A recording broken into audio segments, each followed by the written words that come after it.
Welcome to this episode of Weekly Spark. So this begins the month of May, and the theme for this month is the eye. I've actually been playing with the idea of carving a stamp for each of the themes, although some of these themes are favorites of mine, in which case, like the hand, I already had one carved. Carved a key last month, have an eye already carved for this month.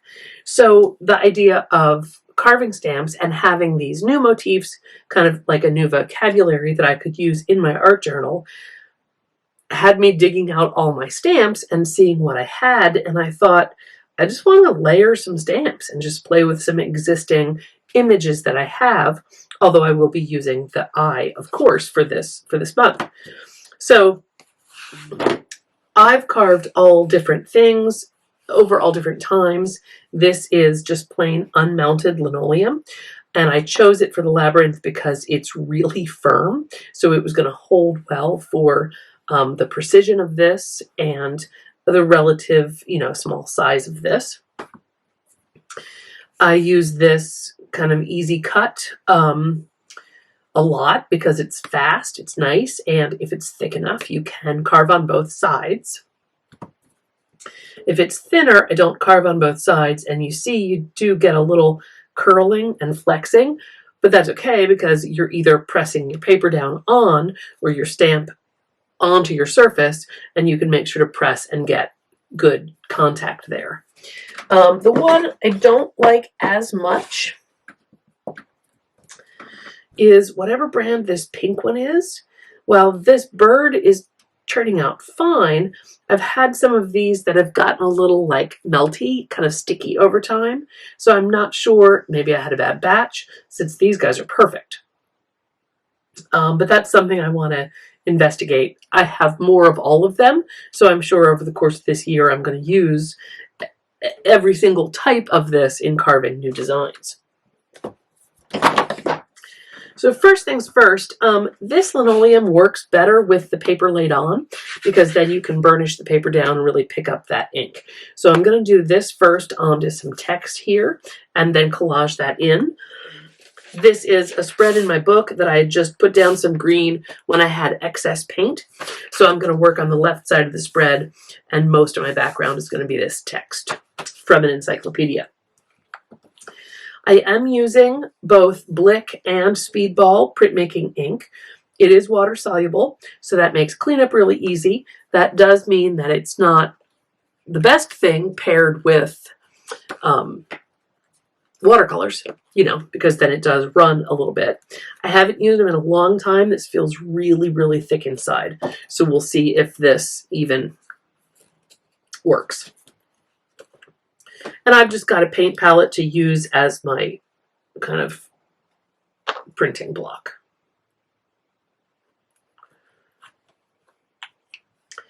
If you're careful, you can print with acrylic ink, but printmaking ink is so much thicker.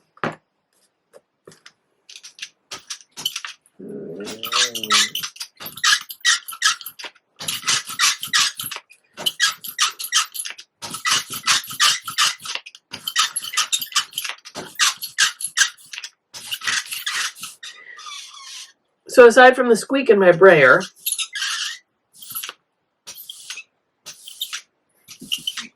you might be able to hear the hiss of the ink, and there's definitely like an orange peel texture.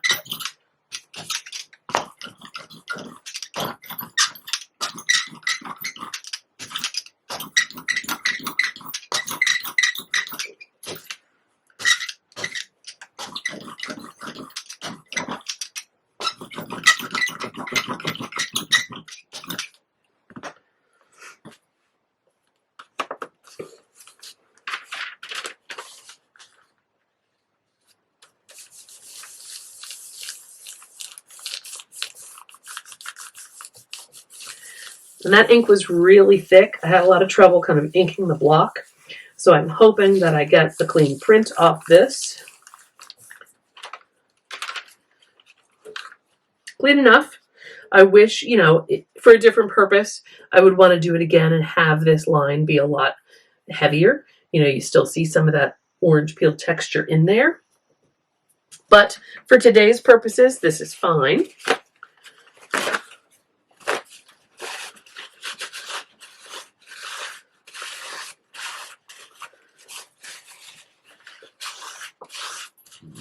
And because there wasn't much on here, I'm not going to worry about washing it off. I just wanted to wipe off the excess.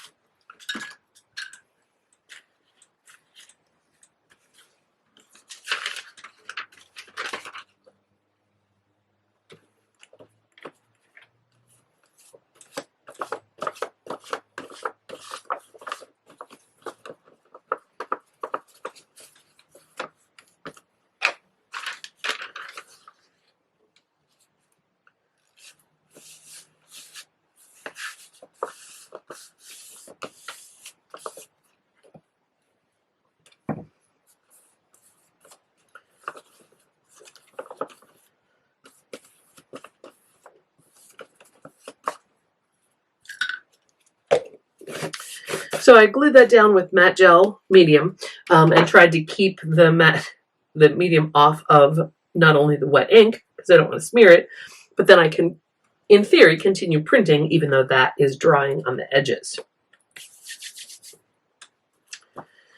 I'm not cleaning my brayer.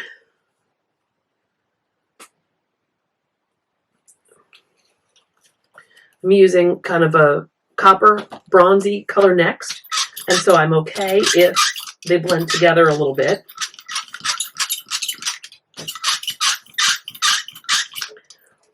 This ink is much easier. You can just see how easily that went on.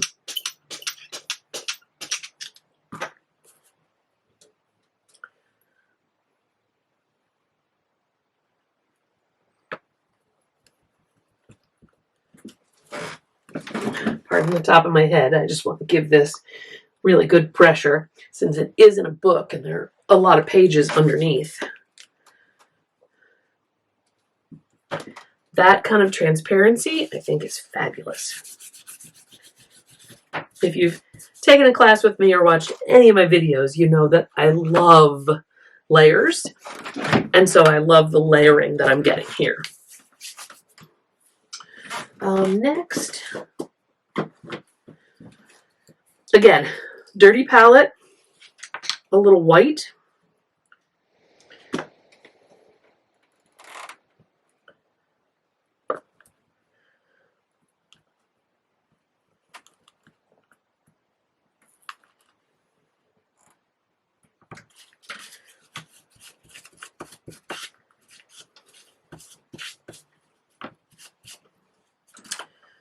If I wanted to clean this off, I would have gotten it wet. I wouldn't have left it submerged too long, but I would have washed the surface.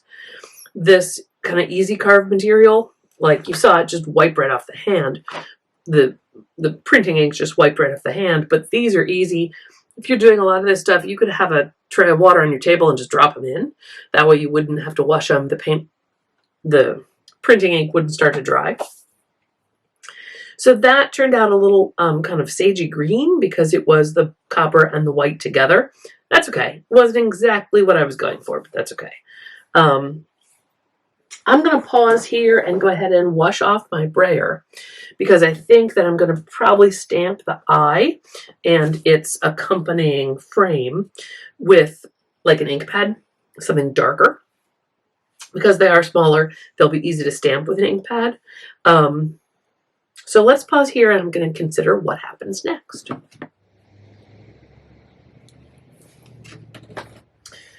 So I've grabbed a couple things. Yeah, my dog just yawned. One of these is a corner stencil, Le Fleur M164 from Stencil Girl.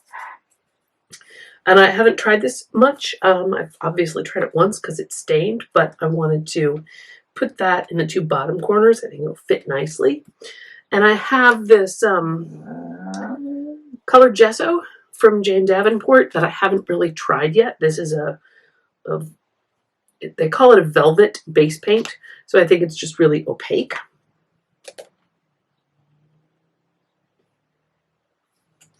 nice and thick. I'm going to tint that a little bit with some golden because I want it to be more tealy. I don't think that's enough that it's going to really change the viscosity of it. And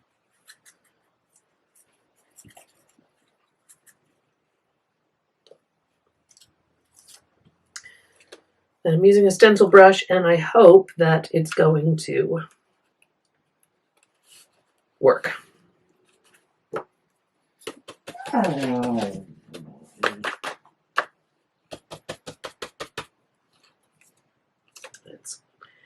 It's not working. It's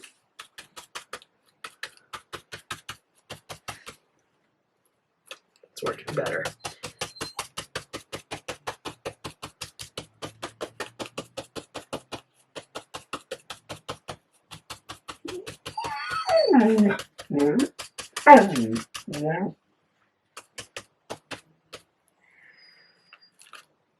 Yeah, the brush was too heavily loaded, so I got a big smeary thing right there.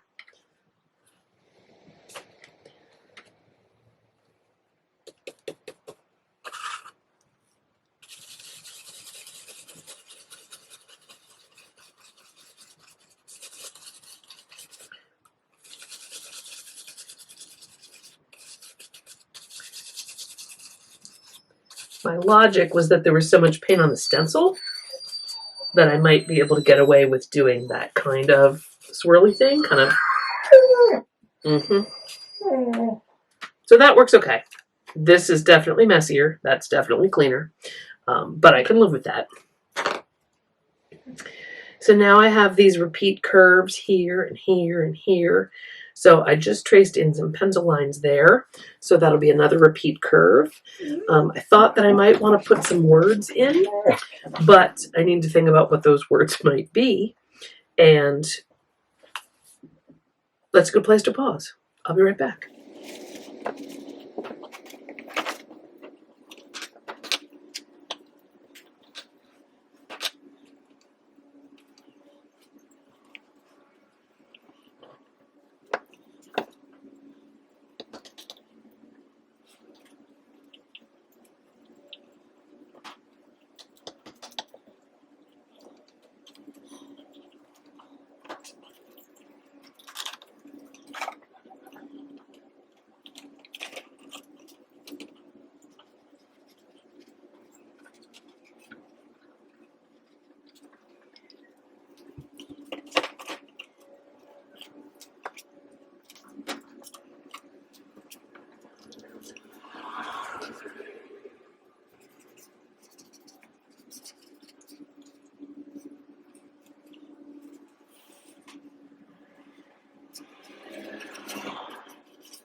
All right, I'm happy with that.